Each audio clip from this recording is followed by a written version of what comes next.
Хай. Өнөөдөр хүүгийн хичээл нь орохгүй гэсэн. Маргааш хагас өдөр орно. Нөгөөдөр бас хагас өдөр.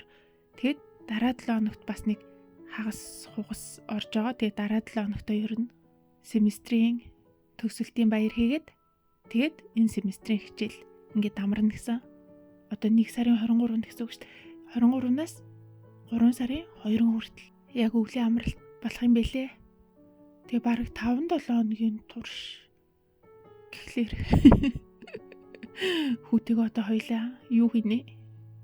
Ер нь ангийнхан нь болохоор бараг ихэнх нь бүгдээрээ шахуу нэмэлт сургалт давталганд явж байгаа юм бэлээ. Тэгэд би бас яг тийм давтлага сургалт хайсангүй. Ер нь тэг гэр зур амарч байгаа. Тэгээд яг тэ сар гарн тэгэл байж байгаа л хичээлдээ орох байх л гэж бодоод байна шүү дээ. Тэгээд угаасаа дараа 7 хоногоос бит 3 Япон руу нэг 7 хоногоор явах байх. Нөхөр нэг хүнтэй уулзах юм. Хөөт хоёр болохоор одоо димэйл дагаж явж байгаа. Тийм болохоор хүн маань дараа 7 хоногийн яг төсөлтийнхөө арга хэмжээнд оролцож чадахгүй байх. Тэгэл 7 хоног орчим болчоод ирээл байр саваа, солин нүүн барина гэсээр байтал бас бүх ажил болох үз. Тэгэл үжидэл цагаан сар болж шít. Энэ жилийн Хятад Монгол цагаан сар яг давхцах юм билээ. Тэгэхээр нөхрийн ажил бас яг цагаан сар үеэр амарна гэсэн үг шүү дээ. Тэгэхээр бит 3 энэ жилийн цагаан сараар Монгол руугаа явж магадгүй. Юу ч гэсэн нөхрийн ажлыг харан байшаа. Гэхдээ ер нь нэгэн тал давхцсан юм чи мэдээж амарчил таарах байх.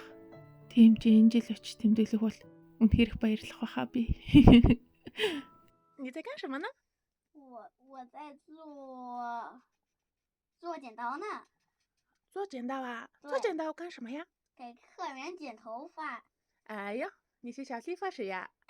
理发店里老爷呀，咔嚓咔嚓，手里拿着一把剪刀，咔嚓咔嚓，哎，就快成功了，快快喷雾洒洒洒洒洒。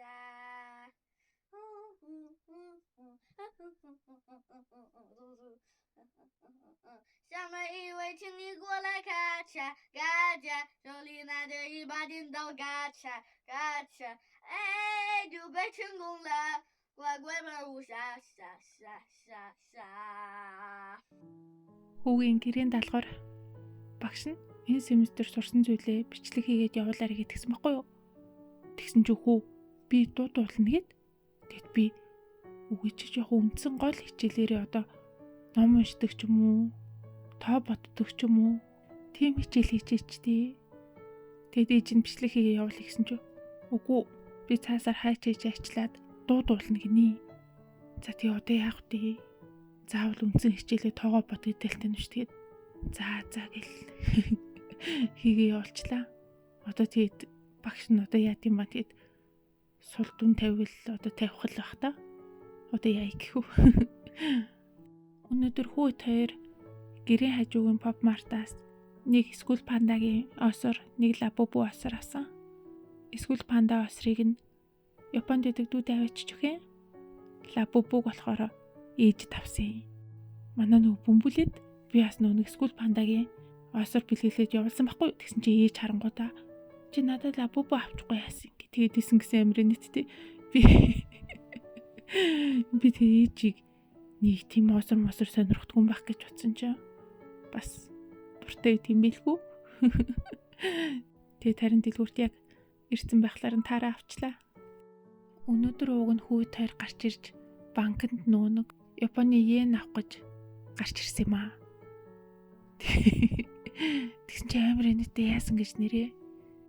Йен авъя гэдгсэн чи захиалга өгсөн юм уу гэдгсэн баггүй би тэгэд өгөөгүй шүү дээ шууд одоо авъя гэдгсэн чи манай банкнд одоо бэлэн йен байхгүй өмнө нь заавал ингээд захиалга өгөөд бэлдүүлдэг байхгүй гэдэггүй юу. Тэгэхээр за тэгвэл маргааш нь өдрөөс ирээд авъя. Юу ч гэсэн захиалга өгчэй гэдгсэн чи иргэний үнэмлэхийг өгчих гээд тэгэд би пассворд гаргаад гадаад хүн гэдгсэн чи гадаад хүнд бид нэр $500 дотор валют цэлдэг тэрнээс илүү хэтрүүлдэггүй гэдэг чиг аахгүй юу. Тэгээд одоо $500 гэдэг чинь 3500 yen гэдэг чинь нэг $500,000 төгрөг орчим гэж аахгүй юу. Тэгэд би үгүй би гэр бүлээрээ аяллаар явах чам буудлын төлбөр замын зардлаас өксүүлээд бид нэр энэ $500-аас хамаагүй илүү мөнгө зарлагдаж таарна. Би тэгвэл өнөөдөр 500 аваад тэгэд маргааш нөгөөдөр ингээ $500 ингээд солиулаад аяа гэтгсэн чи үгүй Тийм ойрхон тэгж өдөр болгон солиулдаггүй. Та тэгээд манайх дээр хэрэг $500 солиулсан ч гэсэн өөр банкн дээр очиод дахиж 500-аар өөр ямар ч байлгүй арилжаа хийх боломжгүй. Бид нар угаасаа дундын нэг системтэй байдаг. Энтергээ тэгжиг авахгүй би тэгээд яагаад ингэж байгаа юм бэ гэдгсэн чинь зүгээр банкны дотоодын журам гэдгээд авахгүй.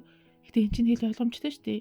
Гадаад хүнд байлгүй их хэмжээ өрөхгүй байх гэдэг чинь ердөөсөө тэгэл ёстой үнэ. Банкны дотоодын хяналт, улсын хяналт, мөнгө угаах, дамлан наймаалах, цаашлаад бүр хууль бус зүйлийг санхүүжүүлэх, одоо терроризмыг санхүүжүүлэх зэрэг хэргийн эсрэгэл байгаа л да. Гэтэл бас арай байгаа сте. Тэнгүүд нь би хятадуудад хэд хүртэл солиулж болт ингэсэн чинь нэг 2-3 мянган доллар гэлөө. Тэгвэл би хятад найзаараа солиулаад авчиж болно гэсэн чинь үгүй өөрийнхөө солиулсныг өөрөө л хэрэглэнэ ч гэж их шиг за. Бүр арай чангнаас ёо. Тийм мэдгүй хэрэг явуулвал нөхөрт хоёр нэг $500 л йен авч явах юм шиг лээ. Гэтэ яг хөө тэл Японд болохоор олон улсын карт, WeChat, Alipay энэ төр ер нь хэрэглэгддэг гэсэн л дээ. Гэтэл бас амар чанга баас тий. Тэгээд өөр ч нэг бэлдээд ахаар юм байхгүй хаа. Гайгүй бах. Нөхөр нэг интернет ордог сим 2-ыг захиалчихна гэсэн. Тэгээд нөгөө Японч залгуур нөгөө 110 байлт.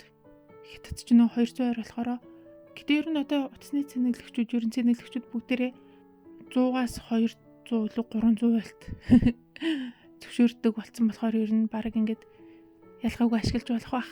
Гэхдээ нөхөр бол нэг шилжүүлэгч аавна гэж хэлжсэн. Тэгээ тэрийг авчвал ер нь баг болчих байхаа. Өөр юу хэрэг болдог лээ.